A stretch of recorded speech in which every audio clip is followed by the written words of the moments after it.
Hello guys, today I'd like to tell you about a story which teaches us to never taking somebody's love for granted. So get yourself some snacks and enjoy the story. The Man Who Walked Away and Lost His Love. Chapter 1. The Beginning of the Marriage. Leon and Mia had been married for 5 years.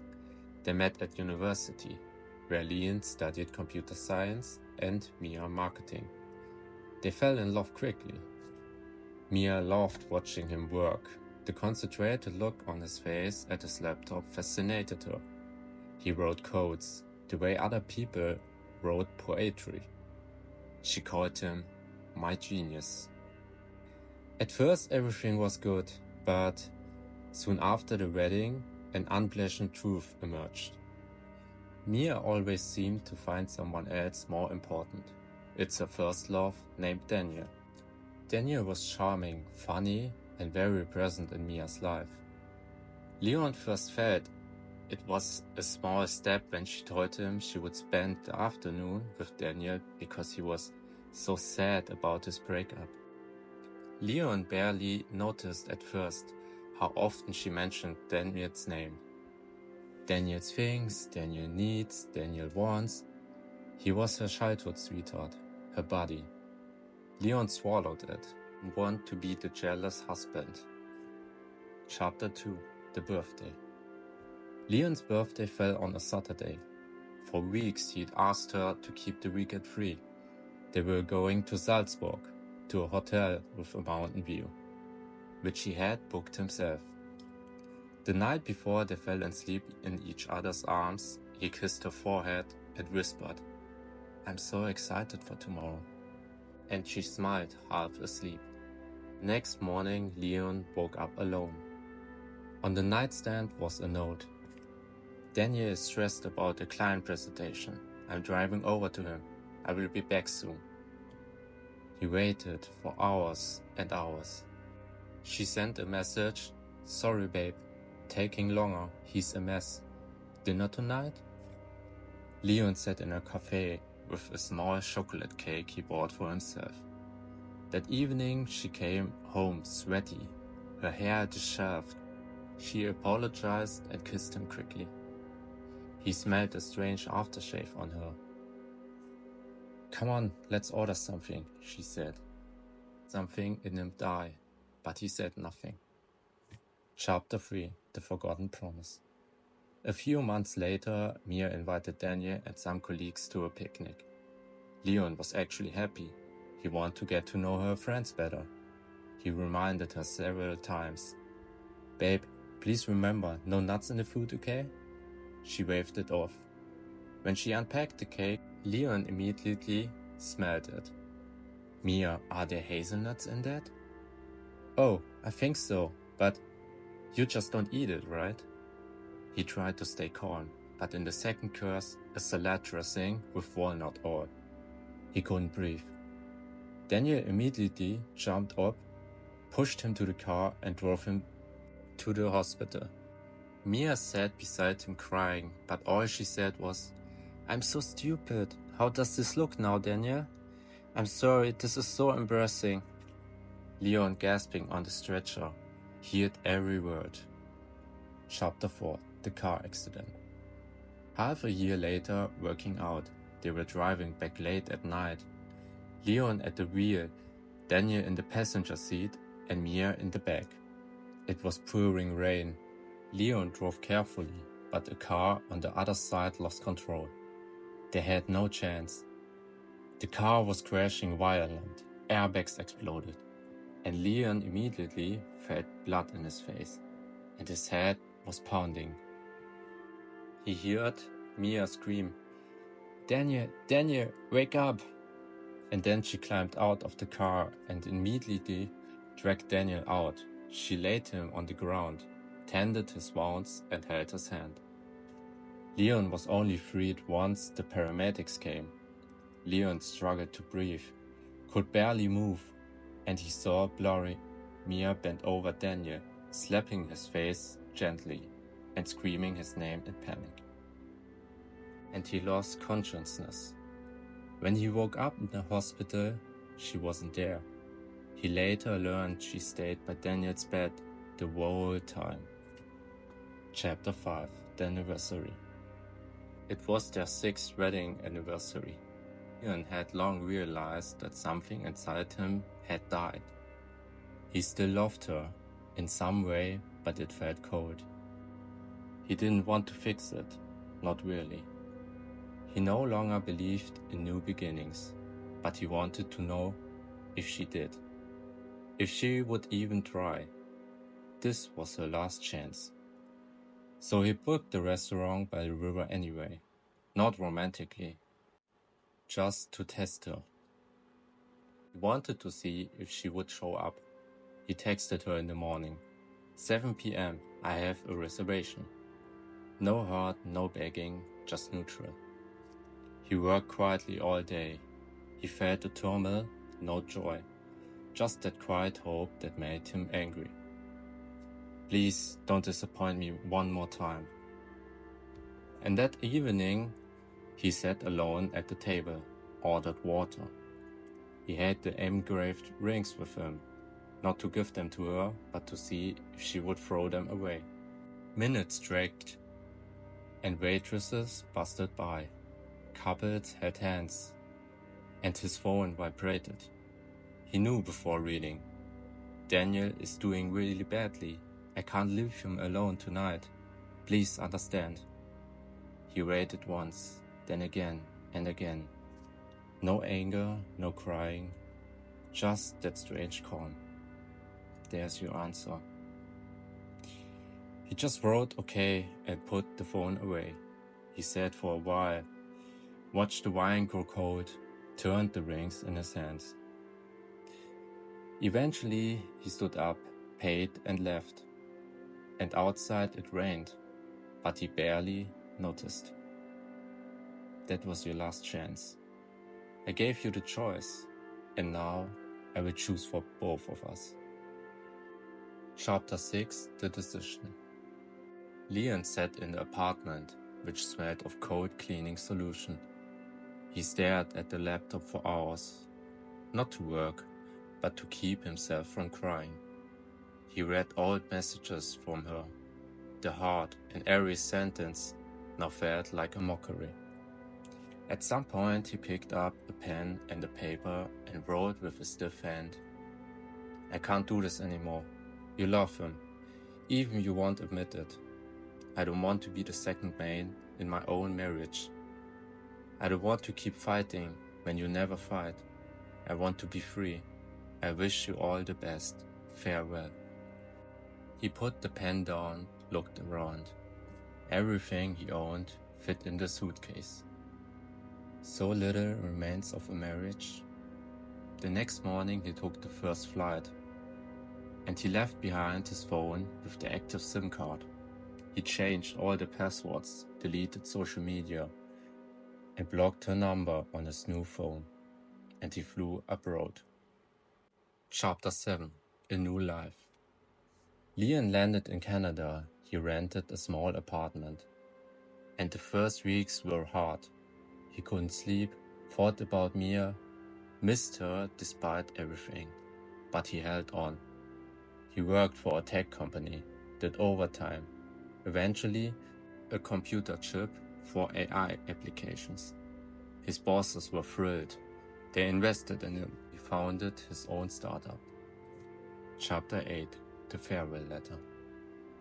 Mia came home pretty late in the evening. The apartment was dark and silent. Normally, Leon had left the hallway light on, if he was already there. She closed the door quietly and called out, "Leon, are you here?" No answer. She went through every room. His coat was missing. His shoes were no longer by the door, and her heart beat faster. In the bedroom, the closet stood half open. Empty. His shirts gone. His ties gone. Mia felt panic rising in her throat. She saw on the nightstand a folded piece of paper. Her hands trembled as she picked it up. Her name was written on it, in this clear, firm handwriting. Mia. Nothing else. She sat down on the bed and the floor seemed to swell. Slowly she unfolded the paper and she read, I can't do this anymore. You love him, even if you won't admit it. I don't want to be the second man in my own marriage. I don't want to keep fighting when you never fight. I want to be free. I wish you all the best. Farewell. Her eyes burned, the tears fell on the paper, smearing the ink, but the words didn't disappear. They were there, sharp as knives. I want to be free, she heard his voice in her head, calm and incredibly tired. It tore her apart. I wish you all the best. That final resigned forgiveness that hurt her the most. She pressed the paper to her chest and whimpered, Please don't, please don't. Lian, please don't. She slid off the bed onto the floor, curled up, cried so hard that she gagged. She pounded her fist on the floor over and over. I didn't want this. I did love you. Why didn't you wait? Why didn't you force me to see you? Her voice broke, only sobbing remained. She sat there the whole night, the paper crumpled in her hand, her eyes red and swollen, and eventually she whispered barely audible, I'm so sorry. But he didn't hear it anymore, and she knew he would never hear it again. Chapter 9. The New Love. Ian met Emma in the co-working space. He noticed her first because she was swearing loudly about the algorithm. What's your problem? He asked. The shitty network won't converge. And he laughed for the first time in months. And she laughed too. They stayed there late, talking about work, about Toronto, about pizza. He didn't tell her about Mia, not right away, but she sensed there was something. You have these runaway eyes, she said once. Runaway eyes? Yeah, like you're always thinking about getting up and leaving. He swallowed. Maybe I'm planning on leaving. And then I hope you will at least stay a little while longer. Emma and Lian fell after a short time in love. They became a couple. And when he proposed, she cried with joy. Chapter 10. The Denial. At first, Mia pretended to friends and family that it was just a crisis. He just needs time. He will come back. But the days passed, and no one heard from Lian. And Daniel got in touch less and less. Eventually, he moved to another city and had a girlfriend. Mia sat alone on the couch, and years went by without a trace. Chapter 11. The Confrontation. Years passed, and Lian built up his own startup. Chip for AI applications was a big success, and the media loved him. Mia stumbled upon an article in Germany. German developer launched AI in Canada. The photo showed Lian in a suit, confident, and beside him, Emma. Mia flew right away to Toronto, and she went to the press conference. He stood on the stage, proudly presenting his product, and Emma sat in the front row, and his voice rang confidently through the microphone. We are changing the world with this chip. We are making AI more human. Emma in the front row. Her smile was his anchor. And then, unrest, whispering. Camera flashes no longer on him, but on a woman pushing through the rows. Lian needed only a second. He recognized her instantly. Mia. Her eyes red, hair messy, and the crowd stared. Live streams were rolling. The journalists held their breath. Lian. His face turned to a stone.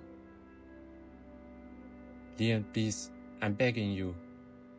The security guards moved to grab her, and Lian raised his hand. Letter. The man hesitated and stepped back. Mia moved closer. Close, he could hear her shaky breathing. Her voice cracked. I've been looking for you for years. Please, just hear me out. Leon said nothing. He waited. Mia gasped of air. The tears flowed freely. I did everything wrong. I was blind. I always thought I had time. I thought you would never leave. I love you.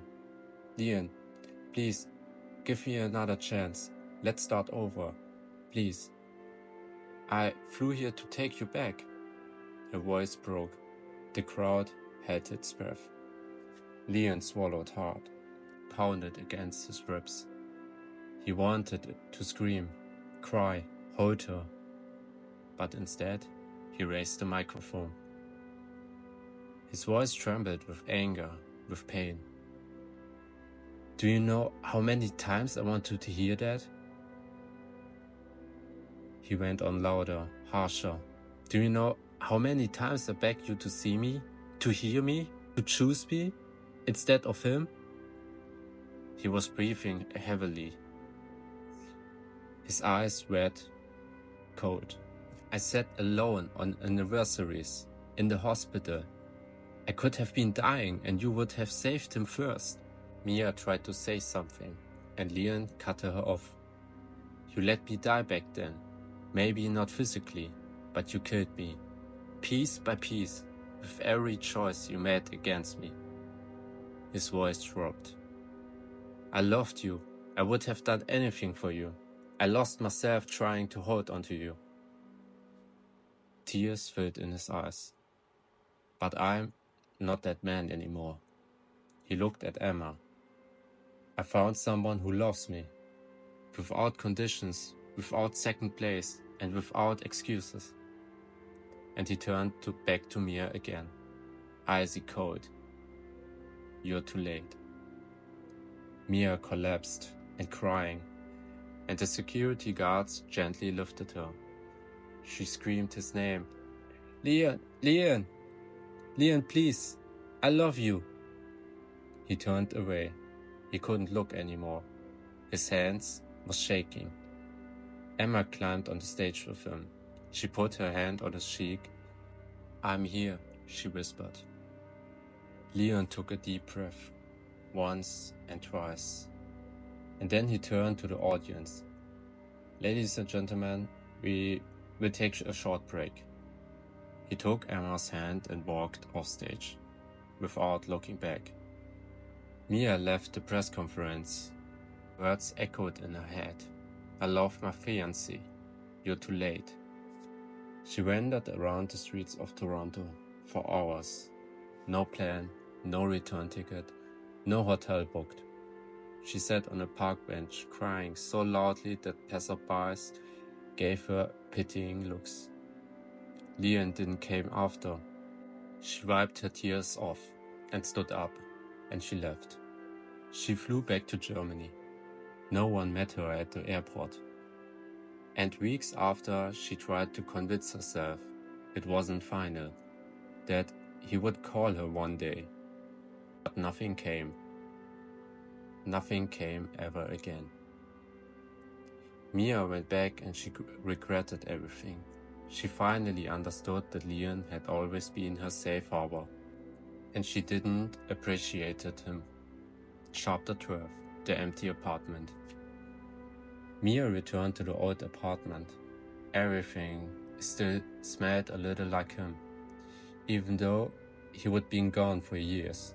Clothes, no shoes, and no coffee on the side where he always sat. The farewell letter was still on the nightstand. She took it out and read it almost every day. She stroked the words as if she could change them. I don't want to be the second man in my own marriage anymore. The words cut into her heart like glass shards. Sometimes she screamed them into silence, and sometimes she whispered them. But the letter stayed the same. Chapter 14, The Nightmare. After a few months, she could barely sleep. Always the same dream. Leon sitting in a restaurant, candles burning. He keeps checking his phones, the glasses fogging up, rain outside on the window. He sits and waits and waits and waits. In the dream, she wants to scream, "I'm coming, I will be right there." But she can't move. He stands up, puts money on the table and leaves. She wakes up screaming, often in the middle of the night. Sometimes she called his name into the darkness, but no one answered. Chapter 15. They apologized to herself. Eventually, Mia began talking about it with her mother. Her mother listened for hours, and one day she asked quietly, "Why did you always put Leon in the second place?" Mia swallowed, shook her head. The tears came immediately. "I don't know. I thought I had time. I thought he would stay anyway. I thought I could always explain it. And I never believed he would actually leave." Her mother just nodded, handed her a tissue. Chapter 16. The Empty Anniversary. A year later, it was their 7th wedding anniversary. It should have been a special evening. Leon was far away. She didn't even know what street or city he lived anymore. But she sat at the table for two. And candles, his favorite wine, the napkins they'd chosen together back then, and she put the glasses next to each other as if he would be there. She played quiet music and wrote Leon a letter. "My loved Leon, today would have been our anniversary. I'm sitting here with wine you liked, and I'm playing your playlist. I want to tell you something. I was blind. You fought for us, always, and you were so patient. I took care of Daniel because I wanted to feel needed. You needed me, but I didn't see it. I can't undo it, but I want you to know I never wanted you to feel like a second choice. I understand now that you were. I regret it so much. I love you, even if that doesn't mean anything anymore. In love, Mia." She just sat there, staring at the empty chair across from her, for hours. And eventually she started to talk.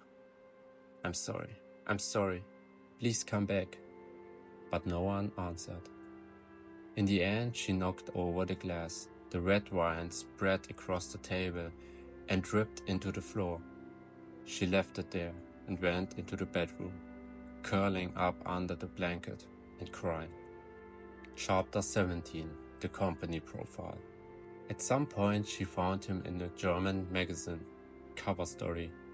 Word-changing AI. Leon Winter and his tech startup. She held the magazine with trembling hands. There he was, in a suit and confident. The smile was different, not nervous anymore. Next to him in the photo stood a woman. It was Emma. She was laughing at him, her hand on his back. Mia ran her thumb over the picture. Her tears dripped in the paper. "You could have that with me." She read the interview over and over. He talked about visions, about hard work, about support, but not a word about the past. Not a word about her. Chapter 18. The Missed Letter. One evening while cleaning up, she found an old box. Inside was a letter in Leon's handwriting. Not the farewell letter, but one from before. He had written it after a fight when they'd slept in separate beds. He asked for forgiveness and swore he would always love her. "You're the best thing that ever happened to me. I will always be there for you. Please let me make you happy again." She read the lines and felt her heart break. She held the letter to her chest. "I disappointed you so much, broke you so badly." The tears flowed silently. She fell asleep on the couch that night, clutching with the letter. Chapter 19, The Observer. Mia went out for a walk, and suddenly she saw him, by chance, in the park. Apparently he moved back. Leon was there with Emma and their little son. They sat on the bench, laughing, playing with the child. Emma rested her head on Leon's shoulder. He kissed her hair. Mia stood behind the tree, hidden. She didn't dare to show herself. She whispered, "That's what I wanted too. That was supposed to be my life." When Leon lifted his son onto his shoulders and Emma wrapped her arms around them both, she couldn't watch anymore. She turned away. The tears burned in the cold air. She walked away without looking back. She didn't want to disturb them. Not anymore. And maybe he had to leave her to find what she never gave. And she had to lose him to understand what love really means. And that it's the end of the story. Thank you guys for listening, and I hope you enjoyed the story. Subscribe and like for more. Take care guys, and see you next time.